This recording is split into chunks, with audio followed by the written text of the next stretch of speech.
GT road अर्थात grand trunk road. बचपन से आपने यही पढ़ा और सुना होगा कि भारत की सबसे पुरानी और लंबी सड़क का निर्माण शेर शाह सूरी ने कराया था। सामान्य ज्ञान के प्रश्नों से लेकर जनमानस तक में ये बात अच्छी तरह से बिठा दी गई है, लेकिन आपको ये जानकर आश्चर्य होगा कि भारतीय इतिहास की पुस्तकों में लिखे गए ढेरों अन्य झूठों की तरह ये भी एक सफेद झूठ है। आज के अफगानिस्तान से पाकिस्तान होते हुए दिल्ली, कोलकाता और ढाका को जोड़ने वाली इस सड़क का अस्तित्व महाभारत काल के भी पहले का है। सबसे पहले वेद व्यास रचित महाभारत में इसका वर्णन मिलता है।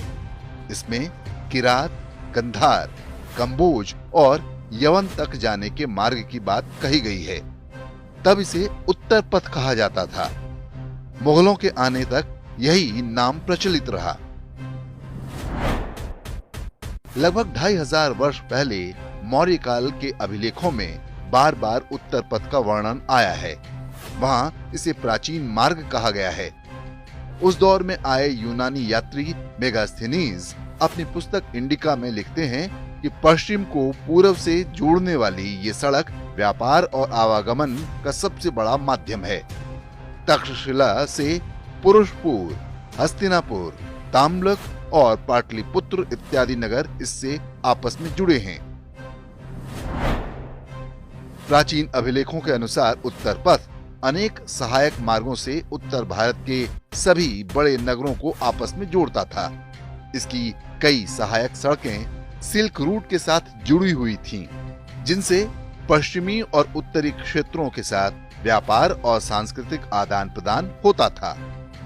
उत्तर पथ पर श्रावस्ती के पास से एक सड़क प्रयाग होते हुए उज्जैन और माहिष्मती साम्राज्यों तक जाती थी, जिसे दक्षिण पथ कहा जाता था।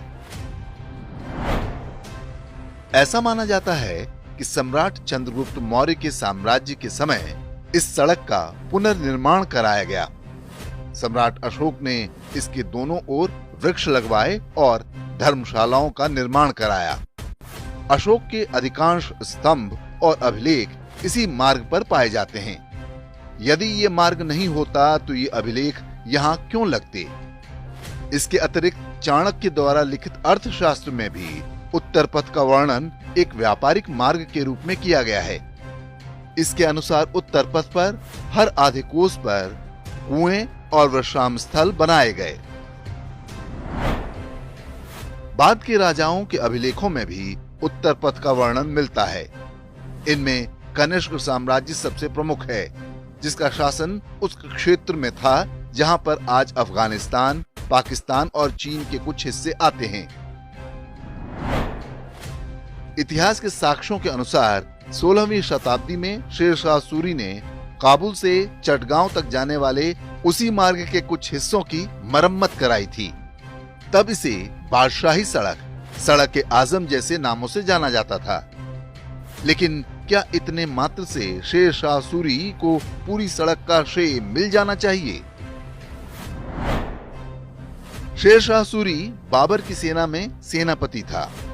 बाद में उसने बाबर के बेटे हुमायूं से बगावत करके सूरी वंश की स्थापना की। शेर शाह सूरी वर्ष 1540 से 1545 तक अर्थात मात्र 5 साल तक राजा रहा। क्या इतनी कम अवधि में अफगानिस्तान से बांग्लादेश तक नई सड़क बनाना संभव था?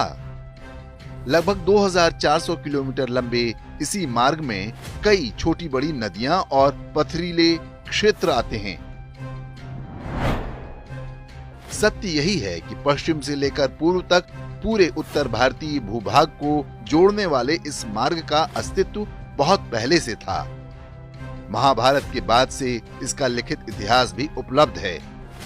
प्राचीन भारत की संपन्नता और वैभव में इस मार्ग का भी बड़ा योगदान था, लेकिन धूर्त वामपंथी जिहादी इतिहासकारों ने इसका श्रेय एक मुस्लिम राजा को दे दिया, ताकि भारत के हिंदुओं के मन में बिठाया जा सके कि जो कुछ भी अच्छा है वो इस्लाम के आने के बाद का है।